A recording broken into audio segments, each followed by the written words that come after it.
Hey everyone, guys, we were doing the chapter congruency of a triangle. Okay और congruency of triangle में हम क्या पढ़ रहे थे? Criteria for the congruency of a triangles, यानी कि ट्राइंगल की कॉन्ग्रुएंसी के लिए क्राइटेरिया पढ़ रहे थे। हमने लास्ट वीडियो में क्या क्राइटेरिया रीड किया था? S A S. और अब इस वीडियो में हम क्या डिस्कस करने वाले हैं? Angle, side angle. Okay, angle side angle पढ़ने वाले हैं। अब देखो, मैंने ये साइड जो है, सॉरी यहाँ पे आपका एंगल आएगा, एंगल साइड एंगल पढ़ने वाले हैं।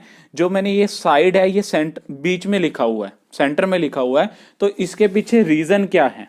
जैसे हमने यहां किया था साइड एंगल साइड किया था। ओके, अब यहाँ पे क्या एंगल साइड एंगल है, तो हमने क्या किया था? ये साइड जो बीच में लिखी हुई थी और वहां पे एंगल बीच में लिखा हुआ था, उसका मतलब था इंक्लूडेड एंगल। तो यहां पे क्या हो जाएगा आपका? Included side. अब इंक्लूडेड साइड कौन सी होती है? सपोज करो आपके पास ये ट्राइंगल है एम एन पी। ओके, अब आपको कहता है कि आपने टू एंगल्स कोई भी यूज करे। सपोज करो कॉन्ग्रुएंसी करने के लिए आपने एंगल एम और angle M use, sorry angle M and angle N use किया। ओके, तो इनकी जो कॉमन जो लाइन होगी, जो दोनों में कॉमन हो रही होगी, देखो एंगल पी एम एन और एंगल पी एन एम, जो कॉमन साइड कौन सी यूज कर रहे हैं? एम एन ना, तो एम एन आपकी क्या हो जाएगी? इंक्लूडेड हो जाएगी। ओके, एम एन आपकी क्या होगी? इंक्लूडेड साइड होगी। मीन्स अब for the congruency of triangle आपको टू एंगल्स की रिक्वायरमेंट है। टू एंगल को क्या होने चाहिए? इक्वल होने चाहिए। कौन से angle? Corresponding angle. And third, corresponding side equal होनी चाहिए, बट वो साइड इंक्लूडेड भी होनी चाहिए। सपोज करो आपके पास ये टू ट्राइंगल्स है, triangle A B C, triangle P Q R. Okay, ये आपके पास क्या है? टू ट्राइंगल्स हैं। अब देखो क्या कहता है कि कॉन्ग्रुएंसी करने के लिए आपको किसकी रिक्वायरमेंट है? Two angles, two corresponding angles उसके इक्वल होने चाहिए और एक कोरोस्पॉन्डिंग साइड इक्वल होनी चाहिए और साइड इंक्लूडेड भी होनी चाहिए। सपोज करो कि आपको कहा गया कि ए कोरोस्पॉन्ड है पी के, बी कोरोस्पॉन्ड है आर के एंड सी कोरोस्पॉन्ड है क्यू के। ओके, तो और एंगल ए आपका किसके इक्वल हो जाएगा? एंगल पी के। एंड एंगल बी जो है आपका किसके इक्वल होगा? एंगल आर के। अब देखो, हमने एंगल ए यूज किया, एंगल बी यूज किया, तो यहां पे साइड कौन सी यूज होगी इनकी? Common A B. और यहां पे क्या यूज करा? Angle P and angle R, इनकी कॉमन साइड क्या होगी? P R. अब ये दोनों इक्वल होंगे तभी हमारी ट्राइंगल कॉन्ग्रुएंट होगी, अदरवाइज ट्राइंगल कॉन्ग्रुएंट नहीं होगी। सपोज करो आपको ये टू एंगल्स दे दिए, बट आपको थर्ड जो गिवन दिया वो क्या कह दिया? ए सी इक्वल है क्यू पी के। ए सी इक्वल है क्यू पी के। अब देखो कि ए सी एंड क्यू पी, तीसरी चीज इक्वल तो है, थर्ड साइड इक्वल तो है, बट वो इंक्लूडेड साइड नहीं है, तो वो हमारी ट्राइंगल कॉन्ग्रुएंट नहीं होगी। चाहे अगर ऐसा पॉसिबल है तभी ट्राइंगल कॉन्ग्रुएंट होगी, अदरवाइज ट्राइंगल कॉन्ग्रुएंट नहीं होगी। Means for the congruency of triangle what you have to, आपने क्या करना है? टू कोरोस्पॉन्डिंग एंगल इक्वल करने हैं, थर्ड कोरोस्पॉन्डिंग साइड इक्वल करनी है, बट वो साइड क्या होनी चाहिए? इंक्लूडेड होनी चाहिए। मींस जिन टू एंगल्स का हम यूज कर रहे हैं उनकी कॉमन साइड होनी चाहिए। Okay, clear? Now look at your example number 6। कहता है by applying angle side angle congruency rule. कहता है कि angle side angle congruency rule लगाओ। It is to establish that, कहता है एस्टेब्लिश ये करो कि triangle A B C, triangle A B C is congruent to, is congruent to triangle QRP। Okay, कहता कि वो ट्राइंगल कॉन्ग्रुएंट है। और आपको एक चीज और गिवन दे रहा है, कहता है जो साइड BC है वो किसके इक्वल है? RP के।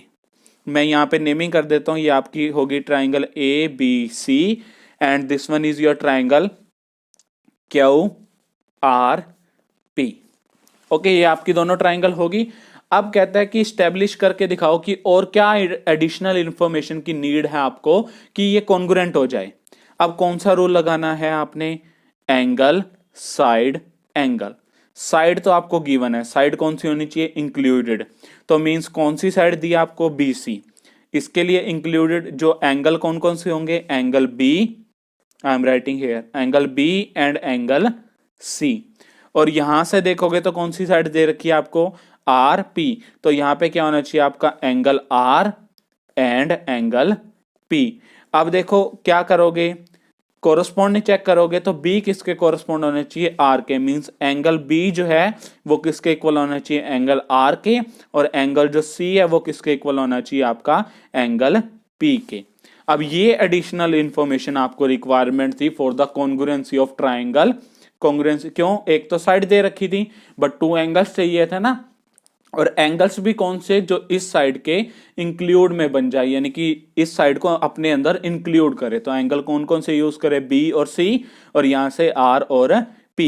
B कोरस्पॉन्ड था R के, तो B किसके इक्वल होना चाहिए, R के, और C किसके इक्वल होना चाहिए, P के। क्लियर गाइस, सेम जो है आपका ट्राई दिस का सम नंबर 2 है ऑन पेज नंबर 145। ओके, वहां पे आपको एंगल्स गिवन है, जो एडिशनल इंफॉर्मेशन चाहिए वो आपको एक साइड की चाहिए। Clear guys, now look at your example number 7। कहता है इन दिस फिगर, ये आपको फिगर गिवन है, can you use angle side angle congruency rule. कहता आप angle side angle congruency rule use कर सकते हो, एंड कहता कंक्लूड दैट, कहता कंक्लूड करके दिखाना जी ये ट्राइंगल है वो कॉन्ग्रुएंट होंगी या नहीं होंगी। ओके, आपने यानी कि रिजल्ट फाइंड आउट करना कि ये ट्राइंगल कॉन्ग्रुएंट होंगी या नहीं होंगी। अब देखो ट्राइंगल कौन कौन सी यूज करनी है हमने, triangle AOC and triangle BOD। Okay, अब इनके कोरस्पॉन्ड चेक कर लो, पहले कोरस्पॉन्ड चेक कर लो, A किसके कोरस्पॉन्ड होना चाहिए, B के, O किसके कोरस्पॉन्ड हो जाएगा आपका, O के, एंड C किसके कोरस्पॉन्ड होगा आपका, D के। ये चीज क्लियर आपको कि कोरस्पॉन्ड किसके होगा। अब गिवन भी देखो, फिगर को देखो, AC आपको किसके इक्वल दिख रही है, DB के, 3 सेंटीमीटर 3 सेंटीमीटर, तो AC जो है वो किसके इक्वल होगी आपकी, DB के, या BD बोलो एक ही बात है, वो क्या है आपको 3 सेंटीमीटर गिवन है। अब देखो इस ट्राइंगल की मैंने कौन सी साइड यूज करी, AC साइड यूज करी, तो हम कौन कौन से एंगल यूज करेंगे, एंगल A और एंगल C, हमने ये दो एंगल यूज करने हैं यहां से, और यहां से कौन सी साइड यूज करी, BD, तो यहां पे क्या यूज करना पड़ेगा, एंगल B और एंगल D। बट हमारे को देखो एंगल A नहीं पता, बट हमारे को एक चीज पता है कि sum of all angles of a triangle is 180 degree. हमने ये ट्राइंगल की प्रॉपर्टी पढ़ी हुई है ना।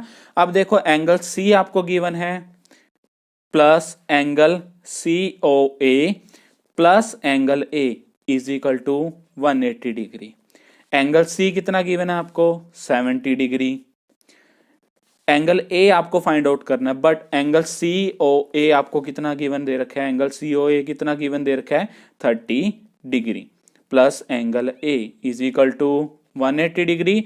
आप यहां से एंगल A फाइंड आउट करोगे तो कितना आ जाएगा आपका, 80 डिग्री। ओके, अब देखो नेक्स्ट देखो, अब इस ट्राइंगल में आ जाओ, एंगल B फाइंड आउट करना है ना, बट अब एंगल O भी नहीं पता, बट आपको यह पता है कि जब 2 लाइंस क्रॉस करती हैं तो अपोजिट एंगल इक्वल होते हैं, किस रीजन से, वर्टिकली अपोजिट एंगल। तो यहां से भी एंगल B जब आप फाइंड आउट करोगे तो वो भी कितना आ जाएगा आपका, 80 डिग्री आ जाएगा। ओके, अब कॉन्ग्रुएंसी के लिए ये साइड चाहिए थी, वो हमारे पास है। एंगल A किसके इक्वल होना चाहिए था, एंगल A कितना आएगा आपका, 80 डिग्री, एंगल B कितना आएगा आपका, 80 डिग्री, तो angle A is equal to angle B, reason क्या हो जाएगा इसका, 80 डिग्री, एंड जो और कौन सा एंगल यूज करना था, C और D ना, तो angle C is equal to angle D, किस रीजन से, दोनों किसके हैं, 70 डिग्री के। अब देखो एक साइड 2 एंगल्स, और साइड कौन सी, इन 2 एंगल्स के इंक्लूडेड वाली इक्वल होगी, और कोरस्पॉन्डिंग तो तीनों है ही पड़े, तो वो ट्राइंगल आपकी क्या हो जाएगी, कॉन्ग्रुएंट हो जाएगी। Means triangle AOC is congruent to triangle BOD। Clear Guys, from this video you can cover your try these on page number 145 and 146.